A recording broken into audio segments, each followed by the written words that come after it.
തോന്നുന്നുണ്ട്. മാഫിയ ലോകത്ത് ടൈഗറിന്റെ പേര് എത്രത്തോളം വലുതാണോ അതുപോലെ വലുതാണ് ഡേവിഡ് തരകന്റെ പേര്. എത്ര ബിസിനസ്സും ആളുകളുമാണോ ടൈഗറിനടുത്തുള്ളത് അത്രയും തന്നെ ഡേവിഡ് തരകന്റെ കയ്യിലുമുണ്ട്. ഇരു സംഘങ്ങൾക്കുമിടയിൽ പല ഭിന്നതകളുമുണ്ട്. ഇന്ന് ഡേവിഡിനെ കാണേണ്ടി വരുമോ എന്ന സംശയം അഭിനവിന്റെ മനസ്സിലുണ്ടായിരുന്നു. അപ്പോ എന്റെ അടുത്ത് നീ നിന്നെ കുറിച്ചൊന്നും പറയില്ലെന്ന് ഡിസൈഡ് ചെയ്ത് കഴിഞ്ഞല്ലേ? അത് കണ്ടപ്പോൾ ദേവന്റെ നെറ്റി ചുളിഞ്ഞു. ഇതെന്തായാലും മെമ്പർഷിപ്പ് കാർഡല്ല, പിന്നെ എന്തായിരിക്കും ഈ ഫയലിൽ? അവൻ ചിന്തിച്ചു. എത്ര ആലോചിച്ചിട്ടും ആ ഫയലിൽ എന്തായിരിക്കും എന്നതിനെക്കുറിച്ച് അവന് യാതൊരു രൂപവും കിട്ടിയില്ല. രോഹൻ ബാഗ് അടച്ചുവെച്ച് കസേരയിലെ ഫയൽ എടുത്ത് കയ്യിലേക്ക് പിടിച്ചു. ശേഷം അത് ദേവന്റെ നേരെ നീട്ടി. ദേവൻ അല്പം നിരാശയോടെ ഫയൽ വാങ്ങി. രോഹന്റെ കയ്യിൽ പ്രീമിയം മെമ്പർഷിപ്പ് കാർഡ് അല്ല എന്ന് കണ്ടതും ദേവനാകെ നിരാശ തോന്നിയിരുന്നു. എങ്കിലും അയാൾ ആ ഫയൽ എടുത്ത് തുറന്നു വായിക്കാൻ തുടങ്ങി. പകുതി വായിച്ചതും അവന്റെ കൈ വിറയ്ക്കാൻ തുടങ്ങി. ഒരു നിമിഷം ദേവൻ സംശയത്തോടെ രോഹനെ ഒന്ന് നോക്കി. എന്നാൽ രോഹന്റെ മുഖത്ത് യാതൊരു ഭാവമാറ്റവും ഉണ്ടായിരുന്നില്ല. സാർ ഇത് എന്താ ഇതൊക്കെ? ഒരു ഭ്രാന്തനെ പോലെ പുലമ്പിക്കൊണ്ട് അവൻ വീണ്ടും ഫയൽ പരിശോധിക്കാൻ തുടങ്ങി. ദേവന് തന്റെ ഹൃദയമിടിപ്പ് നിലച്ചു പോയതുപോലെ തോന്നി. മിസ്റ്റർ ദേവൻ, കാര്യങ്ങളെല്ലാം അതിൽ വ്യക്തമായി എഴുതിയിട്ടുണ്ടെങ്കിലും ഞാൻ ഒന്നുകൂടി പറഞ്ഞു തരാം. ടൈഗർ നിന്റെ കമ്പനിയിൽ നിന്ന് തന്റെ എല്ലാ ഓഹരികളും തിരികെ വാങ്ങാൻ ആഗ്രഹിക്കുന്നു. എന്തൊക്കെയാ സാർ ഈ പറയുന്നത്? ദേവൻ കരഞ്ഞുകൊണ്ട് ചോദിച്ചു. ദേവന് തല കറങ്ങുന്നത് പോലെ തോന്നി. ഒരു വേള രോഹൻ തന്നോട് വെറുതെ നുണ പറയുകയാണോ എന്ന് വരെ അവൻ ചിന്തിച്ചു. അത്രത്തോളം അവന് അതൊന്നും വിശ്വസിക്കാൻ കഴിയുന്നുണ്ടായിരുന്നില്ല. അയാൾ വീണ്ടും ഫയല് തുറന്ന് എല്ലാം ഒരു തവണ കൂടി ശ്രദ്ധാപൂർവം വായിച്ചു. അവൻ പറഞ്ഞതുപോലെ തന്നെ എല്ലാം അതിൽ എഴുതിയിരുന്നു. അത് കണ്ടതും ദേവന്റെ കണ്ണുകൾ നിറഞ്ഞു.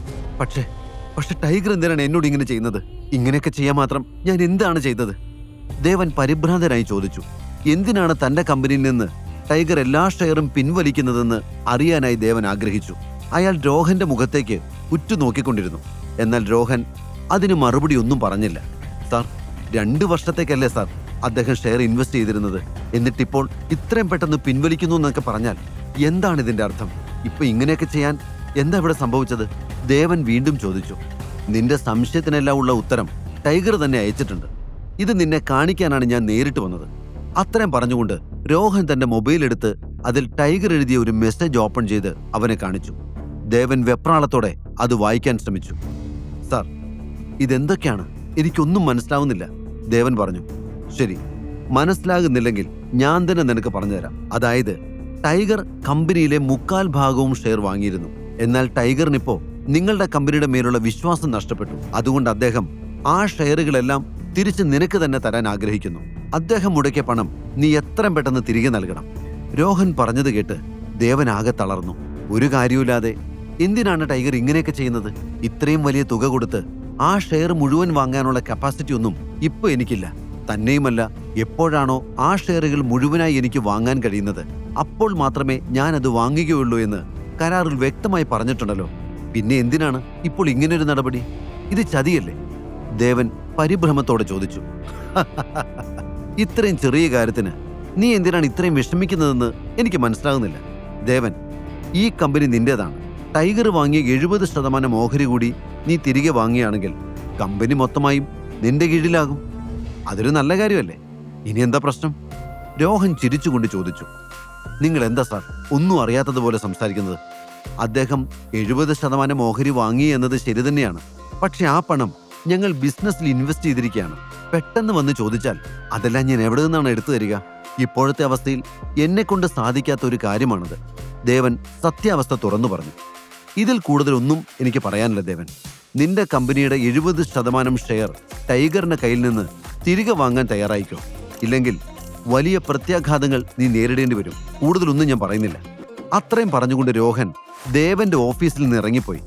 ദേവൻ ഒരു പ്രതിമ പോലെ കസേരയിലിരുന്നു. ഇനി എന്തു ചെയ്യണമെന്ന് അവന് ഒരു രൂപം ഉണ്ടായിരുന്നില്ല. പറഞ്ഞതുപോലെ കാര്യങ്ങളെല്ലാം ചെയ്തു എന്ന് രോഹൻ അബിയുടെ ഫോണിലേക്ക് മെസ്സേജ് അയച്ചു. അത് വായിച്ച് അബിയുടെ ചുണ്ടിൽ ഒരു ചിരി വിടർന്നു. സമയം ഉച്ചയായി. ഓഫീസിൽ ലഞ്ച് ബ്രേക്കിന്റെ സമയമായിരുന്നു അത്. ചെയ്തുകൊണ്ടിരിക്കുന്ന ജോലി തീർത്തിട്ട് തന്റെ മെമ്പർഷിപ്പ് കാർഡ് ഉപയോഗിച്ച് ടൈഗറിന്റെ അണ്ടറിലുള്ള ഏതെങ്കിലും ഒരു റെസ്റ്റോറൻറ്റിൽ പോയി ഭക്ഷണം കഴിക്കാം എന്ന് അബി തീരുമാനിച്ചു. പെട്ടെന്നാണ് അവന്റെ ക്യാബിനിന്റെ വാതിൽ ആരോ മുട്ടിയത്. യെസ്, അബി ഉറക്കെ പറഞ്ഞു. മായ കയ്യിൽ ഒരു ഡോക്യുമെന്റുമായി അകത്തേക്ക് വന്നു. അവൾ ആ ഡോക്യുമെന്റ് അഭിനവിന് നേരെ നീട്ടി. നമ്മുടെ വെയർഹൗസിൽ ഇപ്പോൾ എത്ര മെറ്റീരിയൽ ഉണ്ടെന്നതിന്റെ റിപ്പോർട്ടാണിത്. മായ വിനയത്തോടെ പറഞ്ഞു. അഭിനവ് റിപ്പോർട്ട് വാങ്ങി സൂക്ഷ്മമായി നോക്കാൻ തുടങ്ങി. തിങ്കളാഴ്ച വാങ്ങിയ മെറ്റീരിയലും ഞങ്ങൾ ഇതിൽ ഉൾപ്പെടുത്തിയിട്ടുണ്ട്. കൂടാതെ ഇന്നലെ നമ്മുടെ എഞ്ചിനീയർമാർ 20 ക്യാമറകൾ നിർമ്മിച്ചിരുന്നു. അവൾ പറഞ്ഞു. വാവ്, വളരെ നല്ലത്. അവരിന്നും കൂടി 20 അല്ലെങ്കിൽ അല്പനേരം കൂടുതൽ ശ്രമിച്ച് 30 ക്യാമറകൾ ഉണ്ടാക്കുകയാണെങ്കിൽ നമുക്ക് നാളെ തന്നെ നമ്മുടെ ഓർഡർ ഡെലിവറി ചെയ്യാൻ പറ്റും. അബി പറഞ്ഞു. അതെ സർ, നമുക്ക് നാളെ ഉച്ചയ്ക്ക് 4 മണിക്ക് മുമ്പ് മുഴുവൻ ഓർഡറും ഡെലിവറി ചെയ്യണം. അവർ ഇന്നും നാളെയും ഓവർ ടൈം ചെയ്ത് ഓർഡറിന് വേണ്ട അത്രയും ക്യാമറകൾ നിർമ്മിക്കട്ടെ. മായ പറഞ്ഞു. ഗുഡ് മായ, വെരി ഗുഡ്. നീ നിന്റെ ഡ്യൂട്ടി വളരെ നന്നായി തന്നെ ചെയ്യുന്നുണ്ട്. ഇപ്പോൾ ലഞ്ച് ടൈം അല്ലേ, ഇനി നീ പോയി ഭക്ഷണം കഴിച്ചോളൂ, അഭിനവ് അവളോട് പറഞ്ഞു. ശേഷം അവൻ തൻ്റെ ഫോണും എടുത്ത് എഴുന്നേറ്റു. അവൻ പുറത്തേക്ക് ഇറങ്ങുന്നതിന് മുൻപ് മായ അബിയെ വിളിച്ചു. Sir, if you don't mind, sir ഭക്ഷണം കഴിക്കാൻ പോവുകയാണെങ്കിൽ ഞാനും കൂടെ വന്നോട്ടെ. ഞാനിന്നൊന്നും കൊണ്ടുവന്നിട്ടില്ല, അതുകൊണ്ടാണ്. അത് കേട്ട് അവൻ അവളെ ഒന്ന് നോക്കി. ആ, അതിനെന്താ, മായയും വന്നോളൂ, അബി പറഞ്ഞത് കേട്ടപ്പോൾ മായയുടെ മുഖത്ത് പുഞ്ചിരി വിരിഞ്ഞു. ഇങ്ങനെ ഒരു ചാൻസ് കിട്ടിയാൽ ആരാ സാർ വേണ്ടാന്ന് വെക്കുക? മായ ആവേശത്തോടെ പറഞ്ഞു. റാണി അഭിനവിനോട് മാപ്പ് പറഞ്ഞപ്പോൾ തന്നെ അഭിനവ് സാധാരണക്കാരനല്ലെന്ന് മായ മനസ്സിലാക്കിയിരുന്നു. അതുകൊണ്ട് അവൾ അബിയോട് തന്നാൽ കഴിയുന്ന അത്രയും അടുക്കാൻ തീരുമാനിച്ചിരുന്നു. അബി അവൾ പറഞ്ഞത് കേട്ട് ഒന്ന് ചിരിച്ചു. എന്നാ പിന്നെ കിട്ടിയ ചാൻസ് നഷ്ടപ്പെടുത്താതെ വരൂ, നമുക്ക് പോയി വല്ലതും കഴിക്കാം, അവൻ പറഞ്ഞു. ഇരുവരും ലിഫ്റ്റിൽ കയറി പാർക്കിങ്ങിലേക്ക് വന്നു. അഭിനവ് തന്റെ കാറിന്റെ വാതിൽ തുറന്നു. ഇരുവരും കാറിൽ കയറി. കാറിന്റെ ഉള്ളിലെ ഫെസിലിറ്റീസ് കണ്ട് മായ ശരിക്കും അത്ഭുതപ്പെട്ടു. പുറമെ നിന്ന് നോക്കുമ്പോൾ വെറും ഒരു പഴഞ്ചൻ കാർ.